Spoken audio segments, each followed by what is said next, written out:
Hello, and welcome to Frequency and Relationships Resonance Before Roles. Okay, let's talk about relationships romantic, platonic, familial, professional, whatever category you want to put them in. Because most of us, we weren't taught to connect through truth. We were taught to connect through roles. Be the good daughter, be the emotionally available one. Be the funny friend, the chill partner, the one who keeps the peace. Perform well and you're loved. Fall out of character and suddenly things feel tense, weird, or even unsafe. But here's the truth no one ever told us. Relationships are frequency exchanges. Before the words, before the titles, before the stories and expectations, there's energy. And the reason so many of us feel disconnected, drained, or stuck in our relationships, it's not because we haven't found the right script. It's because we're not tuned into what's actually happening in the field. This audio journey is going to shift how you relate, not by giving you better communication strategies, not that those aren't useful, they're just incomplete. We're going straight to the source, the resonance underneath the role, the energy behind the dynamic, the signal you're broadcasting, and the one you're responding to. Because when you stop relating from habit and start relating from frequency, everything changes. Your boundaries become clearer, your connections feel safer, or they naturally fall away. And most importantly, you stop abandoning yourself to maintain a vibe that was never true. This is your permission slip to stop performing, to stop analyzing every interaction, and to start tuning into the actual truth of the connection. It's not about what you are to someone. It's about what happens between you in the field. So let's tune in. So let's be honest. Most of us aren't relating to people as they are. We're relating to the version of them in our mind. The mental character we've built based on past experiences, assumptions, projections, and a whole lot of emotional debris. You think you're having a conversation with your partner, but really, you're having a conversation with a version of them that hurt you 3 months ago, or your dad in their body, or the fantasy version you wish they'd become if they just do the work. This is mental relating, and it's what most of us are doing most of the time. Mental relating sounds like, they always do this. I just know they're going to judge me if I say that. If I act this way, maybe they'll finally insert something there. And your body, tight, guarded, on edge, trying to manage the thought field instead of tuning into the truth field. Because the truth is, if you paused and actually felt into what's present right now, not the story, not the history, but the resonance in this moment, you might notice something very different. You might feel a closed field, or a craving to be seen, or a knowing that no amount of explaining is going to land. And that's the difference. Mental relating creates illusion. Embodied resonance reveals truth. Try this the next time you're in a dynamic that feels off. Instead of jumping into old stories, ask, what's the actual energy between us right now? What does my body feel when I stop trying to be right or make them right?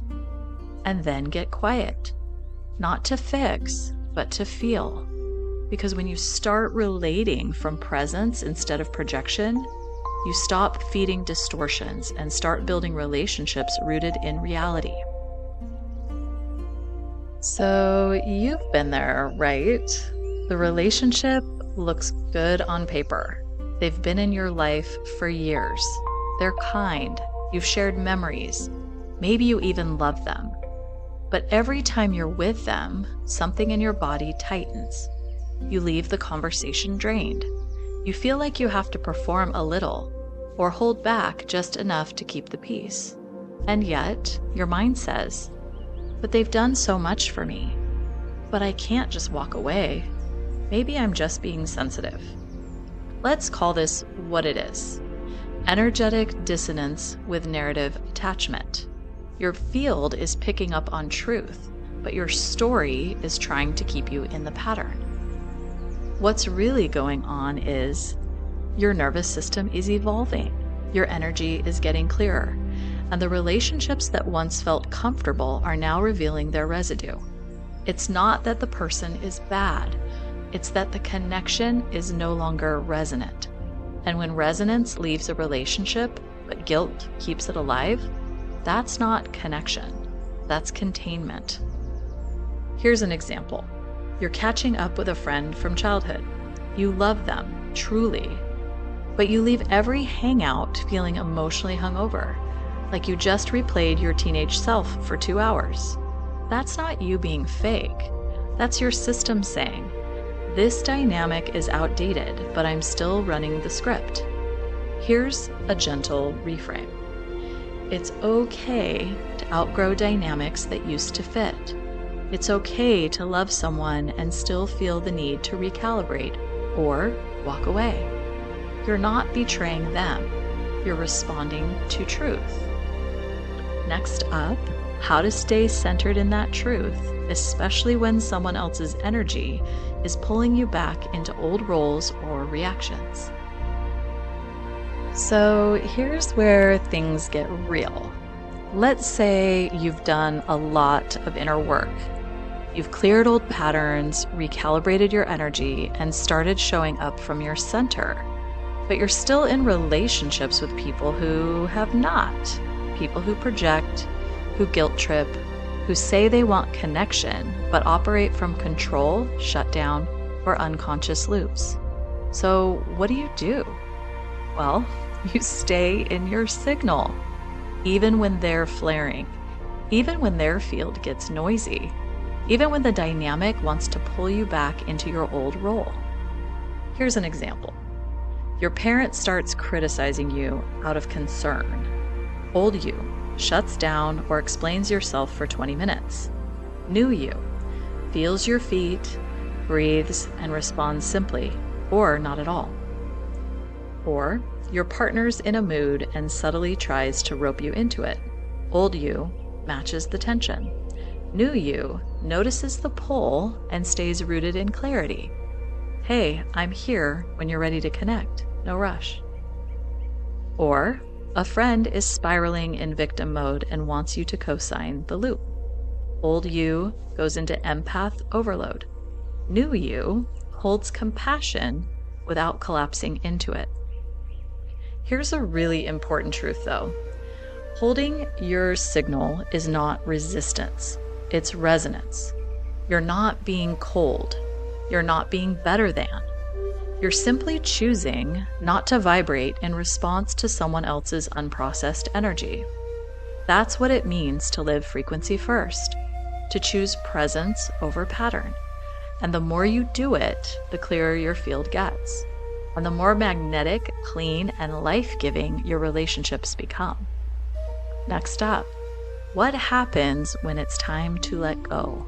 Because some relationships just don't match your signal anymore. So I'm going to start this segment off by saying this. Not all endings are failures. Some are frequency completions. And this one's big because if you're living frequency first, you're going to notice something. Some connections naturally fall away. Not because of drama, not because someone did something wrong, but because the field between you shifts and no longer holds resonance. And it's not personal, it's vibrational. The story might want to cling, the guilt might want to loop, but your body, your energy, your breath, they already know.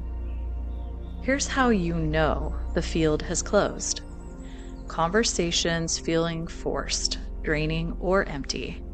You leave interactions feeling like you shrunk. You keep replaying the idea of the relationship more than actually being nourished by it. The effort to stay connected feels heavier than the pain of letting go. Sound familiar? Let's normalize this. Energy shifts. Fields close. That's not failure, that's evolution. Here's an example. You've had a friend for years. They were your lifeline during a rough chapter. You shared everything. But now, you've both changed, and trying to connect feels like trying to plug a modern device into an outdated outlet. You don't need a fight. You don't need to explain your growth. You can just feel it. We're no longer vibrating in the same field. And from that place, you can release with love, without needing to shrink or contort to keep something artificially alive. So here's a reframe for you. Not every bond is meant to last forever. Some are meant to awaken, teach, stretch, and conclude. I can honor what was and release what no longer is, without abandoning myself or villainizing them. That's grace. That's sovereignty. That's frequency-based relating. Next up, let's get a little playful. What it feels like when relationships are actually aligned, and how to spot them by frequency, not fantasy. So now we arrive at the segment that says, this is what it's supposed to feel like. And no, you're not asking for too much. Let's talk about the yes, the click, the connection that doesn't drain or confuse or contract you. Because when you've spent a lifetime managing energy in relationships, real resonance can feel unfamiliar at first, like suspiciously calm, too quiet, too good to be true. But here's the truth. Healthy, frequency-based connection is calm, clear, and mutual. It feels like a gentle exhale in your body. You don't have to perform or protect or analyze. You just are. Here's what aligned resonance feels like. Your body softens when they walk into the room. You speak and they actually listen, like not just waiting to reply. Silence feels safe, not awkward. You leave the interaction feeling more like yourself, not less. There's no big spark. That's usually trauma chemistry. There's just presence, warmth, availability.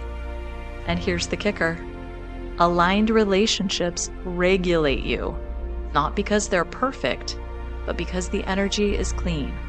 There's space for both people. There's mutual respect. There's no unspoken contracts you have to fulfill in order to stay connected. So try this the next time you're with someone and try not to overthink it. Just ask your body, do I feel safe to be all of me here? Am I relaxing or bracing? Do I feel seen or managed? Your system will tell you everything you need to know. This is what we're anchoring into now. Not just relationships that make sense, but ones that make your field feel like home. Up next, what about breakups? Let's go there. Because the way we end things matters just as much as how they begin, especially when we're breaking up from a frequency-first perspective. Because letting go doesn't mean it wasn't real. It means it's complete. So let's talk breakups. Let's deprogram what we've been taught, because most people only know two breakup modes.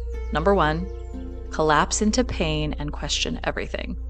Number two, cut off and pretend it never mattered. But there's a third way, a frequency-first way, and it starts with this reframe. Some relationships don't end because they failed. They end because the field is complete. The energy that brought you together has done its work. And if you can honor that without needing to make anyone wrong or rewrite the past, you unlock the kind of healing that doesn't require drama, just truth. Here's what this looks like. You feel the closure happening before words are ever said. The connection starts to fade. The energy between you no longer holds intimacy, safety, or growth, and your mind might want to fight it. But we had such potential. What if I'm making a mistake? They weren't that bad, but your field, it's already unplugged. And the longer you pretend otherwise, the more dissonance you feel. Real life. You end a relationship, romantic or otherwise, and grief hits. Not because you regret it, but because part of you still loves them. And that's okay. Because guess what? Love doesn't require a relationship to continue. And endings don't cancel the connection. They just transform it. The frequency between you is no longer active, but the imprint of growth, tenderness, or even pain, that stays, and it can still be honored without needing to be relived. So here's an energetic closing practice that you can do if you'd like. And it's something you can say to yourself, or you can write it down. I thank you for what we shared. I release you from being the source of anything I now give to myself. Our field is complete. I return to my own resonance now. No burning bridges, no bypassing grief, just frequency clarity. Breakups in a frequency-first world aren't about erasing someone. They're about reclaiming coherence and making space for what actually matches who you've become. Now, let's bring it all together. So here we are. You've felt it. You've seen it. You've probably already had a dozen relationships flash through your mind as we've moved through this journey. And now the question is, what do you do with all of this? Simple. You live it. You choose presence over performance. You listen to energy before story. You stop trying to manage someone else's field and come home to your own. This doesn't mean you walk away from everyone who triggers you. It means you stop abandoning yourself just to keep the peace. It doesn't mean you cut people off to prove your strength. It means you stop pretending closeness exists where resonance does not. It doesn't mean relationships will always feel easy. It means your center stays intact, no matter what field you're in. That's frequency-first relating. So here's a daily practice that's super simple. Before any interaction, pause and ask yourself, what's the signal here? Am I shrinking, performing, or trying to manage this? Or am I showing up as my whole self? If the answer makes you clench, override, or explain yourself endlessly, you've already got your answer. No need for a dramatic exit, just a return to truth. You don't need to convince anyone to meet you here. Your clarity does the work. Your signal speaks louder than your words, and your presence makes space for real connection to rise. Because when you relate from resonance before role, you don't just heal relationships. You become a living example of what's possible when truth leads the way. You are not too much. You are just no longer willing to distort yourself to maintain a vibe that's expired. And that's not the end of connection. That's the beginning of a real one.